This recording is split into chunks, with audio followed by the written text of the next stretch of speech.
next act? You ready for your next act? Standing applause now, please welcome Ricky Robbie.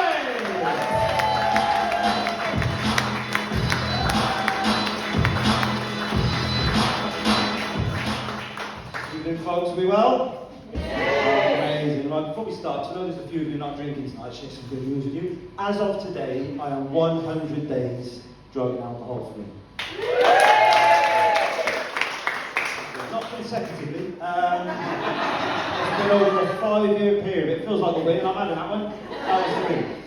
Some of the more students in the room might pick up a bit of an accent. I can confirm I am from a small town in South Wales called Barry Island. You might have heard of it? Yeah. Real place, real people. But yeah, I live here now. I've been here for the last 12 years, and it really is home from home for me. You know, so from Barry Island to Adventure Island. Man's moving over the world. I'll tell you a little bit about myself. Fast approaching my mid-40s, so I've decided, you know, take a bit health a bit more seriously, get in shape for the gym thing. But I've had my worst ever embarrassing gym injury. Picture the scene. I'm at the gym. I bend down to pick up 2 dumbbells of equal weight, and as I do, sharp shooting pain all the way up the inside of my left arm. Knew what it was straight away. It's a little bit like tennis elbow, wanker's arm. Now here's the interesting thing. Wanker's arm is very common in men over the age of 40, but it's not spoken about often enough. So at the end of the night, I'll be in the back of the room with a bucket, I'm going to do a collection, we're going to help raise awareness, start that conversation, see if we can't plan a concert, something like that, okay? Friends recently started telling me that, you know, I'm spending a lot of time and I'm coming across a bit tired and grumpy, okay? So if at any point tonight I come across tired and grumpy, I'm very sorry. The thing is, I've got kids. I've got two little cock blockers. They are clearly winning that fight, and I have tapped out a long time ago. No, but in a serious note, I actually think I'm a really good dad. Shit boyfriend, depends on who you talk to. But as a parent goes, I think I'm really good. So much so, and I don't need to brag, but I have got a 95% success rate of taking on the right kids from school.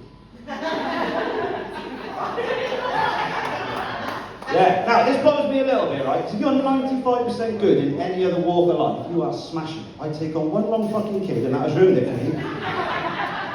Broke my heart giving him back after that Easter weekend. Yeah, but you know, there's some other dads in the room. Dad in the room, 6-year-olds? Well, 14, 11, and 6. Brilliant, well done. So I'm sure you can echo this, that we have had some dad fails along the way, right? Loads. Yeah, and I've had a recent, just before Christmas, nothing quite as serious as child abduction, but I've dropped mine off at the school, and as I've got on the train, I've realised I forgot to sign the permission slip, and they went away on a school trip. So I ring the school, and I'm speaking to the nice lady, she's good as gold, and you know, I explain the situation, she's like, it's fine, it's not a problem. What form is he in? Now, so at this point, I realised I know the square root fuck all about my kids. So I'm like, oh, I don't know what form he's in. She's like, oh, that's okay, that's not a problem. What's his teacher's name? I'm like, that's the one on sport. I don't know his teacher's name. She's a lovely lady. She's doing a great job. His android is coming on a treat. She's like, that's not a problem. Relax, it's fine. What's his date of birth?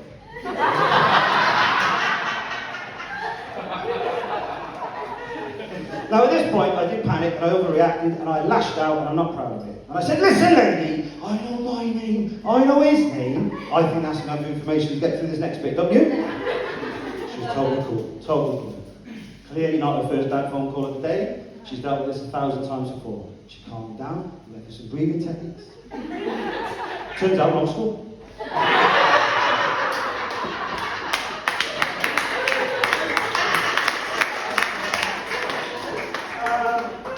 I've had some bad news this week, slowly come to terms with it, but I found out my best friend's now vegan.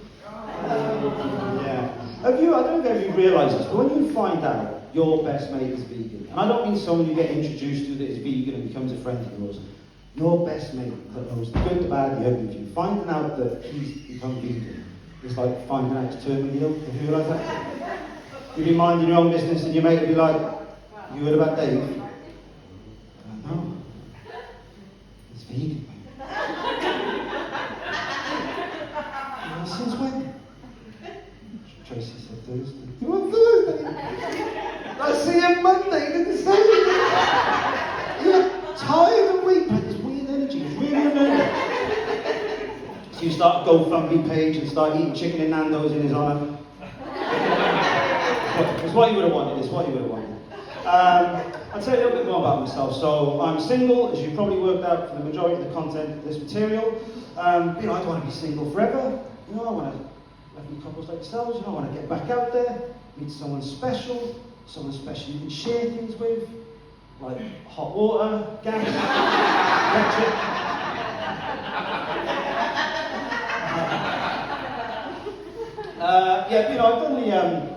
I've done the dating thing, early days of dating someone now, and it turns out she's vegan, but I found out that she was vegan, not because she told me, but she had some emojis on her Instagram page, and it was an emoji fist shaking water off an aubergine onto her tongue. Which apparently is the international emoji sign for vegans. I don't know if you knew that.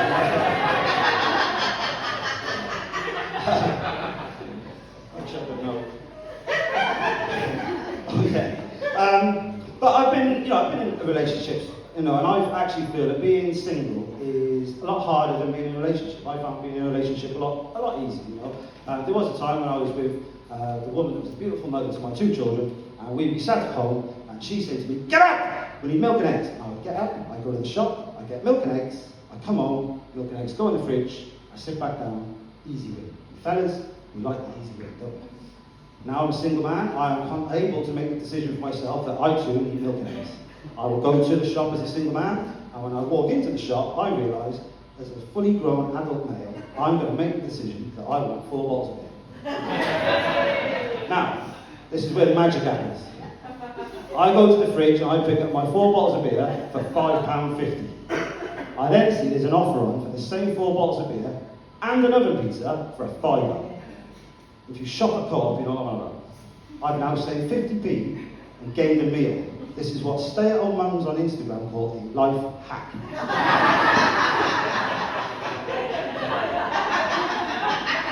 Those of you fortunate to come back to mine for the after party will see I've now got 17 pizzas in the fridge. I've drunk the beer and I still need milk and eggs.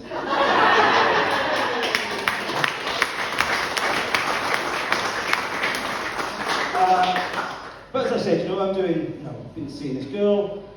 We're very new in the early stages. It's the fun, the exciting stage. We start learning about each other. And you do a little bit of inward looking. I start learning about myself. And what I've learned is that I am shit at sexting. I can't do it. I'm not good at it. I just can't engage my brain to engage in that kind of sex. I'm no good. Plus the fact, now I'm approaching my mid-40s, I need glasses and I'm putting it off. So I don't even look sexy writing a sex message because I now send messages like my dad. Arms length, one eye. There's nothing sexy about that. So what I thought I'd finish on tonight, to round this evening off with you lovely people, is to give an example to you of our last attempt at a sex conversation. You ready for this? Yeah. Okay. Right, so picture the scene. I'm at work, it's 10 a.m, I'm halfway through a cup of coffee, my phone pings, and it's her. And the message simply said, "I've just had a wanking up out of 2 kisses." Now, there's no setup, there's no how's your day. Did you get to work, alright? What kind of coffee did you get? I had none of that. I had straight off the bat, "I've just wanted to go back." My reply was, "Really?"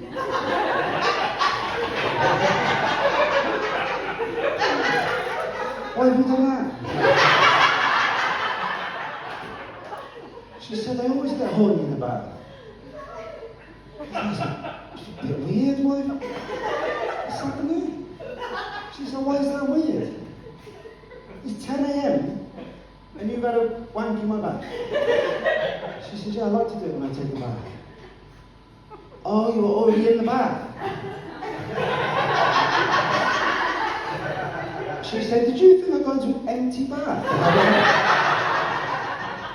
I did. I said, "You gave me limited information and it just made out differently in my head."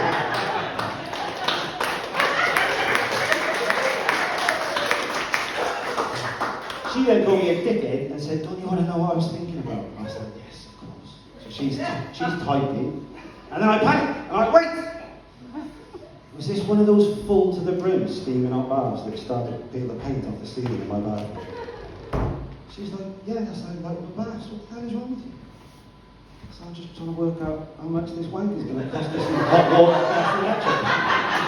Folks, amazing. Thank you very much.